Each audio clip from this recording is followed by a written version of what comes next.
आज की चर्चा में आपका स्वागत है। जो लोग चैनल पर पहली बार आए हैं तो प्लीज़ सब्सक्राइब कर लें और बेल आइकन भी दबा दें, जिससे कि आने वाली वीडियो की इन्फॉर्मेशन आपको टाइम से मिल जाए। पिछले 4 दिन से डब्बा का व्लॉग नहीं आया है, और जब 4 दिन तक इसका डब्बा का व्लॉग नहीं आता तो डेफिनेटली उसका कोई पर्टिकुलर रीज़न होता है, वो एवं नहीं होता। इससे पहले जब 4 दिन तक व्लॉग नहीं आया या 4 दिन से ज़्यादा व्लॉग नहीं आया है तो उसका एक ही रीज़न दिखाई दिया कि इसके घर में कोई ना कोई लड़ाई होती है। उस लड़ाई की वजह से ही ये व्लॉग नहीं डालती है। जैसे कि एनिवर्सरी के बाद इसने व्लॉग नहीं डाला था क्योंकि तब इसके घर में लड़ाई हुई थी। बकरा ईद के बाद में इसने व्लॉग नहीं डाला था क्योंकि तब भी घर में लड़ाई हुई थी, पुलिस आई थी, ये सब हुआ था, नोटिस आया था। एक बार और ये भागी थी मौदा से सर पे पैर रखकर झगड़े करने के बाद में, तब भी इसका व्लॉग 3 से 4 दिन नहीं आया था। और अभी रिसेंटली भी ऐसे ही हुआ था कि 4 से 5 दिन इसका व्लॉग नहीं आया था जब इसके सास ससुर गए थे, और डेफिनेटली तब तो बड़ा वाला झगड़ा हुआ था सास ससुर के साथ में। इसमें इसने फनी को भी नहीं छोड़ा था और फनी को भी पूरी तरीके से डराने के लिए धमकी दे डाली थी कि वो व्लॉग भी नहीं बनाएगी, अब कुछ भी नहीं करेगी, अब तुम्हें जो करना हो कर लो, अब मैं आज के बाद में कोई व्लॉग नहीं बनाऊंगी। और बना हुआ व्लॉग भी, मतलब जितना शूट किया हुआ था वो सारे डिलीट कर दिए। उसके बाद में फिर फनी को ही नीचे गिरना पड़ा, पैरों पे गिरना पड़ा और अपने आप व्लॉगिंग करके एक व्लॉग तैयार करना पड़ा, जिसमें सिर्फ और सिर्फ जब ये अपने छपरी और टपोरी यूट्यूबर के साथ में बर्थडे की पार्टी करके आई थी, वो क्लिप बहुत पहले की पड़ी हुई थी तो वो वाली क्लिप डाली। इसके अलावा कुछ भी उसमें नया क्लिपिंग नहीं था, टोटल फनी का बनाया हुआ व्लॉग था वो। और उसके बाद में नाम आया था कि वी आर बैक। तो अब जो व्लॉग नहीं आ रहा है 4 दिन से, उसका क्या रीज़न है? अब देखिए, सास ससुर वाली बात को इसने ढकने के लिए एक नई चीज़ शुरू कर दी कि वो प्रेग्नेंट है, ऐसे सारे हिंट देने शुरू कर दिए और उसकी वजह से सारे लोग जो उसी तरीके कमेंट करना शुरू कर दिया, इसको ब्लेसिंग देना शुरू कर दिया, इसको मुबारकबाद देना शुरू कर दिया, इसको एहतियात बताने के लिए बोलने लगे, जबकि इनकी फैमिली की तरफ से कोई भी हिंट कंफर्मेशन नहीं आया। ऐसे में जब ये सब कुछ अच्छा चल रहा था, फिर 4 से 5 दिन का व्लॉग क्यों नहीं आया? इसका पता हमें चलता है अभी जो लेटेस्ट व्लॉग जो जनाब ने डाला है उससे। फर्स्ट ऑफ ऑल तो ये प्रेग्नेंट नहीं थी। जो पिछली बार जो व्लॉग नहीं आए थे वो झगड़ा ही हुआ था, लेकिन उसके बाद ये अपने ट्रीटमेंट के लिए वहाँ पर गई और जो IVF ये करने की प्लानिंग कर रहे थे और जिसके लिए निदा सूफियान से मिलकर आए थे और उन्होंने भी पूरी डिटेलिंग वगैरह इनको दी थी, और इसके बाद में तुरंत ही इन्होंने इसका स्टेप ले लिया जो ऑलरेडी इनके अंडर प्रोसेस में था। अब IVF में क्या होता है कि जब एग्स का इंसर्शन कर दिया जाता है तो 2 दिन पहले वाले बड़े क्रूशल होते हैं और उनको कहा जाता है कि आप पूरी तरीके से आराम कीजिए, कोई टेंशन और इन सब में लेने की ज़रूरत नहीं है। और फिर 2 दिन निकल जाने के बाद में आप प्रॉपर तरीके से अपने जो भी डेली रूटीन वाले काम है वो आराम से कर सकते हैं, उसमें कोई दिक्कत नहीं होती है। डॉक्टर की तरफ से कोई रेस्ट्रिक्शन नहीं होती। चीयर अप मूड रखने के लिए ये कहा जाता है कि आपको थोड़ा सा टेंशन नहीं लेना चाहिए इस टाइम में, और जैसे ड्राइंग करना या अपनी हॉबी कोई करना, वो सब जो आप पूरा कर सकते हो बिना किसी जर्क और एग्जॉशन के। तो ये वाला पीरियड इसका चल रहा था और आपने देखा होगा ये ना कोई व्लॉग बनाती थी और बस उस व्लॉग में अपेयर जरूर होती थी, ना वो बाहर जा रही थी, ना ही घर के कामों में किसी में भी हिस्सा ले रही थी, बस सारे लोगों की उसके साथ में पैम्परिंग चल रही थी। इसके बाद में आ जाता है ये वाला व्लॉग, इसमें वो बिल्कुल ही उदास दिखाई दी, यानी कि अपने भाई के व्लॉग में बिल्कुल ही उदास दिखाई दी, और जिस तरह से वो बोल रही थी उसे साफ जाहिर हो रहा था उसकी हालत बिल्कुल ठीक नहीं है। और अगर और हिंट चाहिए तो फिर अम्मी का डायलॉग सुन लीजिए कि भाई ये सुबह से ये तो ऐसी ही बैठी हुई थी, उदास बैठी हुई थी, कुछ भी नहीं कर रही हुई थी, बिल्कुल डल थी, लेकिन चलो अब जब ये खुशखबरी मिल गई है तो ये खुश हो गई है, अब कम से कम इसके चेहरे पे रौनक आ गई है। तो आप ही बताइए, जो प्रेगनेंसी वाले पीरियड में चल रहा हो और उसको बहुत ज़्यादा उम्मीदें हों तो उस टाइम में वो दुखी क्यों रहेगा? ये पीरियड तो बहुत खुशी वाला होता है और दुआ करने वाला होता है, और जैसे ही वो पीरियड निकल जाता है तो फिर अल्टीमेटली आप पूरी तरीके से खुशी मना सकते हैं। और देखिए, ऐसा है कि ऐसा नहीं है कि ये बाहर नहीं गई होगी, भाई ये जो पीरियड होता है या जिस भी चीज़ के लिए है, इसको बाहर तो जाना पड़ा होगा ना, डॉक्टर को चेकअप कराने के लिए, ये सब करने के लिए, लेकिन वो सब इसने कभी भी व्लॉग में नहीं दिखाया क्योंकि किसी तरह का कन्फर्मेशन ये देना ही नहीं चाहते थे। गुड, लेकिन जो है कुछ दिन तक आपको ऐसा रखना चाहिए जब तक कि आपको पूरी तरह से इंश्योर न हो जाए और पूरी तरह से सेफ ना हो जाए। लेकिन लगता है कि हुआ सब कुछ उल्टा है या कुछ गड़बड़ है, क्योंकि इस टाइम में क्यों करके कोई इतना उदास होगा कि मतलब घर वाले जो पैम्परिंग कर रहे थे, सब कुछ कर रहे थे और व्लॉग भी बन रहा था, वो व्लॉग भी बनना बंद हो गया और उसकी हालत ये होगी कि उसको ये कहना पड़ा कि वो सुबह से बिल्कुल डल पड़ी हुई थी और अब चीयर अप कर रही है, एटलीस्ट कम से कम हंस रही है। ये सारे हिंट इसी बात को दिखाते हैं। एक और हिंट देते हैं कि अभी कुछ दिन पहले जो व्लॉग आया था इसका, एक जो लास्ट व्लॉग था उससे पहले वाला, इसने बताया था कि बहुत सारे पार्सल इकट्ठे हो गए हैं तो हमें ये अब काम करना पड़ेगा और ये प्रॉपर तरीके से प्रिपेयर भी हुई और इसने शूट भी किया और रील भी बनाई और डाली भी, क्योंकि उसको अच्छी तरह से पता है ये प्रमोशंस जो है ना ये वेट नहीं कर सकते, तो इनको प्रमोट करना ही होगा, इनकी रील डालनी होगी, इनकी फोटो डालने ही होंगे। और जब ये डिले चल रहा था इसका, यानी कि ज़्यादा पार्सल इकट्ठे हो गए थे, उसके बाद में भी अब आप देख रहे होंगे ना कोई स्टोरी आ रही है इसकी, ना कोई रील आ रही है, ना ही ये कोई ड्रेस पहन के, नई ड्रेस पहन के उसका कोई भी फोटो पोस्ट कर रही है। भाई ठीक है आप व्लॉग मत बनाओ, लेकिन जिनके पार्सल्स आए हुए हैं उनका तो आपको करना पड़ेगा, या जिनके कमिटमेंट्स लिए हुए हैं उनके तो आपको शो ऑफ करना ही पड़ेगा। और इस सब के बाद में भी अगर ये नहीं कर रही है तो डेफिनेटली कुछ गड़बड़ है, और कुछ ऐसा है कि जो इसको पूरी तरह से सेट किए हुए है। बीच में इन्होंने घर पे ही पानी पूरी भी बनाई, लेकिन उसका भी कोई व्लॉग शूट नहीं किया, ना ही उसको दिखाया, जबकि ये छोटे से छोटे इवेंट को भी शूट करने वालों में से हैं और व्लॉग में डालने वालों में से हैं। यहाँ तक कि भैया भाभी से जो गिफ्ट मिला उसके बाद में उस गिफ्ट को भी इसने फोटो खींच के वो डाला नहीं, जबकि ये बनता था, क्योंकि वो भैया भाभी का था, भाई उनके लिए भी तो कुछ फ़र्ज़ बनता है। हालांकि वो इतना ज़्यादा डीपली सोचती नहीं, लेकिन कम से कम दिखाने के लिए ही सही, जब वो घर पर चल कर आए थे, लेकर आए थे उसके लिए, तो डेफिनेटली उसको शो ऑफ तो करना चाहिए था। तो ये सारी चीज़ें ये इसी चीज़ के ऊपर इंडिकेशन देती हैं जो हम आपको बता रहे हैं। चलिए मैडम के बारे में बात करते हैं। मैडम ने आखिर किया क्या है, किसी को भी समझ में नहीं आ रहा है, हमें तो समझ में नहीं आ रहा। अगर आपको किसी को पता चल रहा है तो आप ज़रूर बताइएगा कमेंट करके। मैडम ने वेबसाइट बनाई और वेबसाइट पे इतने सारे पचके कर दिए, आई मीन उसमें बहुत सारी लॉट ऑफ स्पेलिंग मिस्टेक्स हैं। फ़ॉन्ट का जो सिलेक्शन था डिस्क्रिप्शन के लिए वो भी अच्छा नहीं था। इतने बड़े बड़े वर्ड्स तो यूज़ कर लिए, लेकिन ये नहीं देखा कि उसमें बेसिक जो मिस्टेक जो स्पेलिंग की हो रही है वो कहाँ है। प्लाजो की, जैकार्ड की, ऐसी कई सारी मिस्टेक्स जो है मैडम ने वहाँ पे छोड़ी हुई हैं। फर्स्ट ऑफ ऑल तो ये देखने वाली बात है कि ये वेबसाइट जो बनवाई है ये कोई वाकई में प्रोफेशनल था या किसी न्यू ट्रेनी को पकड़ लिया और उससे ये सारी वेबसाइट बनवा दी। जैसा कि मैडम की आदत है हर चीज़ चोरी करने की। अब आप देख लो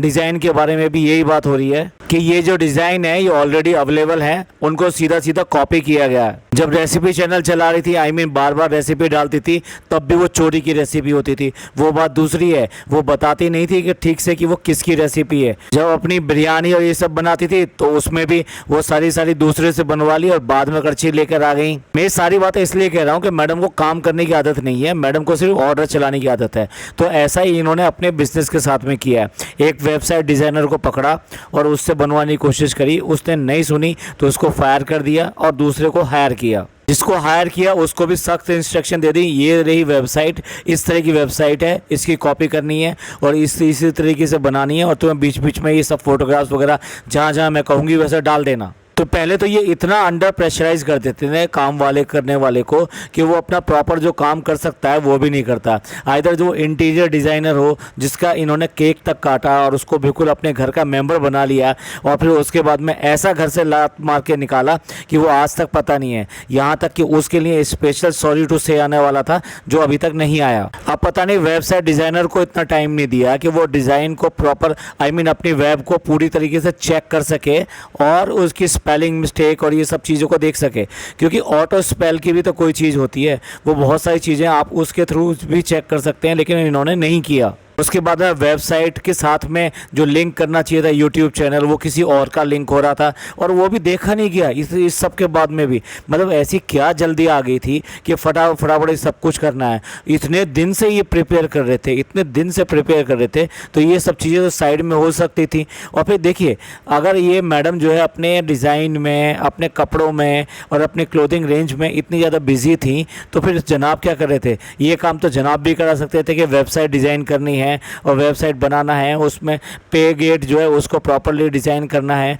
और एक स्मूथ वेबसाइट डिज़ाइन होनी चाहिए। पर लगता है यहाँ सारा काम जो है मैडम के ऊपर छोड़ रखा है। यहाँ तक कि अगर कहीं पे भी आना जाना हो तो किसी से कोई बात करनी हो तो मैडम करती हैं, फ्लाइट में किसी से बात करनी है तो मैडम करेंगी, शॉपिंग में गए, मॉल में गए, वहाँ पे कोई परचेजिंग करनी है, कुछ करना है तो वो भी मैडम करेंगी, कोई टूर अरेंज करना है वो भी मैडम करेंगी, और आईफोन आएगा तो वो भी मैडम लेकर आएंगी। तो लगता है मैडम इतनी ज़्यादा ओवर बर्डन हो गई कि उन्होंने ये सब छोटी छोटी चीज़ें भी नज़रअंदाज कर दी और जाने दी बिल्कुल भी। मुझे तो लगता है जैसे ही डब्बा का रेस्टोरेंट लॉन्च हुआ वैसे ही मैडम में खलबली मच गई। अब किसी भी तरीके से अपनी वेबसाइट, आई मीन अपने बिजनेस को लॉन्च करना है और आनन फानन में सारे काम बहुत तेज़ी से करने शुरू कर दिए।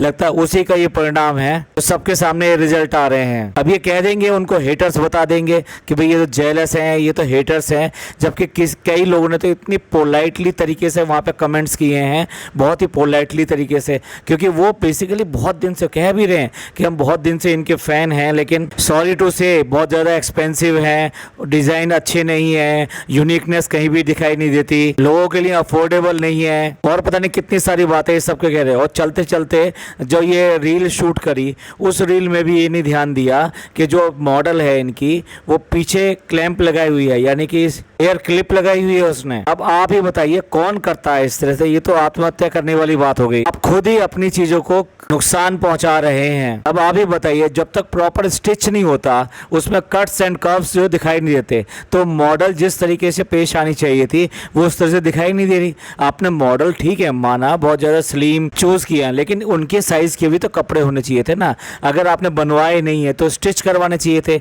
देखिए, जब आपके रेंज लेते हैं तो आपको सारी रेंज रखनी पड़ती है, स्मॉल भी रखना पड़ता है, एक्स्ट्रा लार्ज भी रखना पड़ता है, और स्मॉल ही नहीं, स्मॉल से भी जो स्मॉल होता है, एक्स्ट्रा स्मॉल जो होता है वो भी रखना पड़ता है, क्योंकि काफ़ी सारी लड़कियां इस तरह की फिजिक की होती हैं कि उनको वो चीज़ें नहीं आती हैं। और उसके बाद में उन्होंने स्टिच करवाया तो फिर क्या करवाया, फिर वो रेडीमेड का मज़ा ख़राब हो जाता है। तो इन्होंने क्यों करके ध्यान नहीं दिया? और फिर मॉडल ने तो एक तरह से पहनने के बाद में इनको इंडिकेशन दिया होगा इस बात का कि भाई जिस तरह की मॉडल्स हैं इस तरह की और भी तो लड़कियां हो सकती हैं, या सेलिब्रिटीज़ हो सकती हैं जो बेसिकली इसी प्रोफेशन में हैं और मॉडलिंग कर रही हैं, या फिर एक्ट्रेसेस वगैरह हैं, तो वो भी तो ये पहन सकती हैं। या मैडम ने इस कैटेगरी को बिल्कुल ही नज़रअंदाज कर दिया कि ना ना ना ना, इस कैटेगरी को बिल्कुल भी अपने कपड़े देने वाले नहीं हैं हम। और मैडम ध्यान क्या किस पे दे रही हैं? पैकिंग पे ध्यान दे रही हैं, स्टिकर पे ध्यान दे रही हैं, लेबल पे ध्यान दे रही हैं, और तो और जो हैंड रिटन नोट दे रही हैं, जो जितने पार्सल जा रहे हैं उनके साथ में,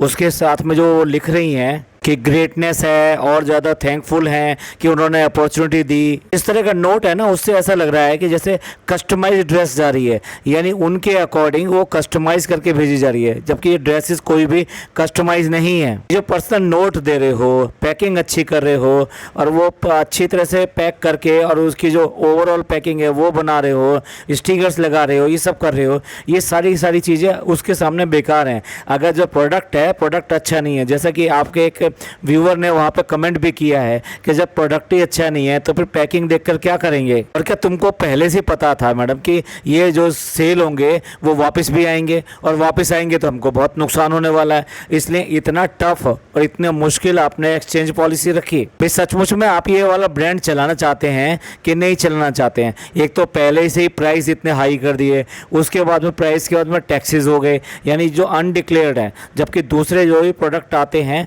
उन पे वो टैक्सेस जो लगे हुए होते हैं उसके साथ में। और फिर उसके बाद में आपकी एक्सचेंज पॉलिसी, उसके ऊपर प्रोडक्ट, यानी प्रोडक्ट ही जब अच्छा नहीं है, तो कुल मिला के ये है कि ये जो चीज़ें आप बाहरी दिखावट और सजावट कर रहे हो, गाना बना रहे हो, सब कुछ कर रहे हो, वो किस काम का? अगर प्रोडक्ट ही लोगों को पसंद नहीं आएगा, वो इसको चूज़ ही नहीं करेंगे, वो इसको मंगाएंगे ही नहीं, तो ये सारी चीज़ें किस काम की? तो सबसे ज़्यादा जो लेबर होनी चाहिए थी, मेहनत होनी चाहिए थी, वो डिज़ाइन इन सब पे होनी चाहिए थी।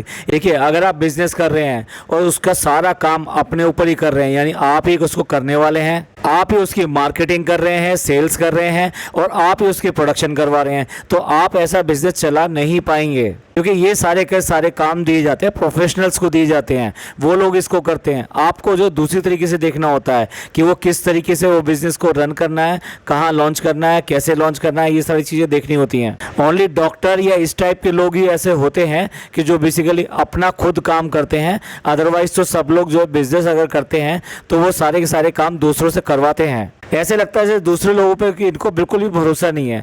डिज़ाइन के लिए भी इनको एक डिज़ाइनर पे छोड़ देना चाहिए था, एक अच्छा इंटीरियर डिज़ाइनर लेके उसके ऊपर छोड़ देनी चाहिए थी। ये चीज़ें आप सुपरवाइज कर सकते हैं, अपने डिसीजन दे सकते हैं, अपने सजेशन दे सकते हैं, लेकिन आप सब चीज़ें किसी के ऊपर थोप नहीं सकते।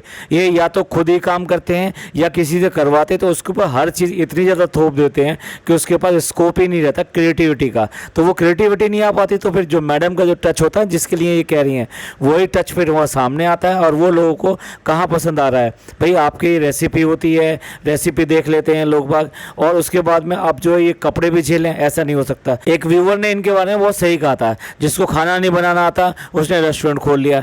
जिसको कपड़े के डिज़ाइन से कोई मतलब नहीं है, उसने जो है क्लोथिंग रेंज बना ली। तो आज के डेट में देखा जाए तो दोनों के दोनों फॉल्टी चल रहे हैं, चाहे वो डब्बा हो या मैडम हो। आप इस सब के बारे में क्या सोचते हैं, प्लीज़ कमेंट करके ज़रूर बताइएगा। ये पॉडकास्ट आपको पसंद आया तो प्लीज़ लाइक कीजिए, सब्सक्राइब कीजिए, शेयर कीजिए। थैंक यू, धन्यवाद, शुक्रिया।